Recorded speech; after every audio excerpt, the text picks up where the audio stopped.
একটা মাত্র বলে আল্লাহ ও পুত্রে কি কামাই করলি ও আমি দেখছি আমার ভাইকে ওরা মেরে রেখে গেছে সিঁড়ির ওই জায়গায়।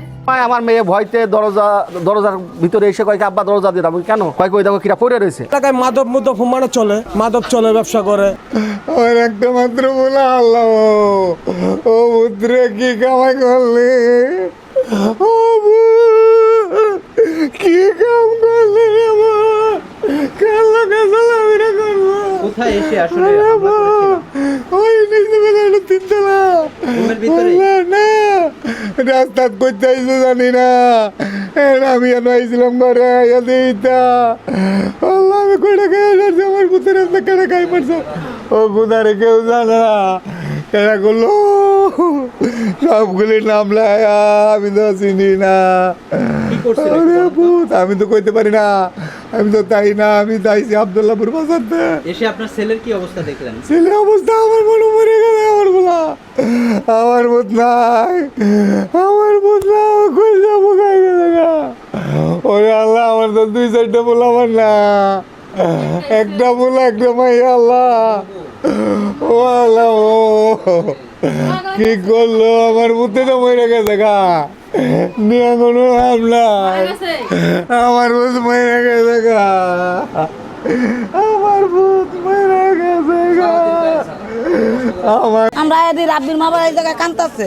কি হয়েছে দেখি রাব্বির আমরা সুইচ গিয়ার ঢুকাই না আমরা এত ঢুকি দেখছি এইসব কার্যকলাপ যারা করে যারা করে অপনীত করে কিন্তু এই এলাকার ভিতরে পুলিশ নাই আবার কিচ্ছু নাই হেরাকলি যার মনে মনে চলে যে দিনের জন্য খুন কারাবি আমরা হয়েছি বাড়াইতে আজকে আছি কালকা নাই আমরা কারে কমু কারে না কমু আঙ্গর তো ছেলে বেলে আছে এই লেগে আপনার একটা নিরাপত্তা ভাব করে দেন। আমাদের এলাকার পরিবেশ তেমন একটা ভালো না, আমাদের এলাকায় যাই ঝামেলা থাকি, এলাকায় মাদক মানে চলে, মাদক চলে, ব্যবসা করে। এই পড়াশোনা হয় আপাতত খুব কমই দেখি।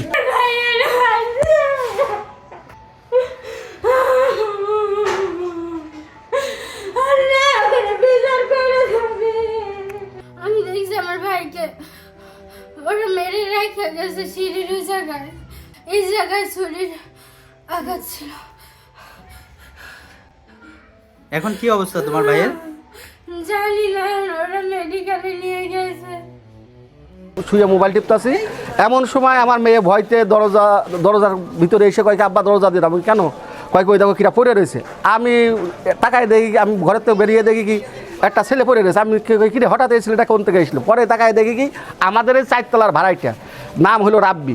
আমি তখন 4তলায় দৌড়ে যাই উঠিয়ে যে বলি যে রাব্বির ফ্যামিলি কেউ নাই, রাব্বির ফ্যামিলি কেউ নাই। তখন রাব্বির ফ্যামিলি সবাই এসে ওদেরকে ধরে হাসপাতালে নিয়ে যায়। তারা সাধারণ মানুষ ওই কিছু লোকের কারণে জিম্মি হয়ে আছে। সাধারণ মানুষ এই লোকেদের জন্য ভালোভাবে ঠিক মতো চলাফেরা করতে হয় না, চুরি ছিনতাই সবসময় লেগেই থাকে আর প্রকাশ্যই সব কিছু বিক্রি হয়। আমি একজন সাধারণ মানুষ, আমি যদি এইসব কথা বলি হয়তো আমার পরবর্তীতে সমস্যা হবে। আমার সমস্যা হলে কে দেখবে?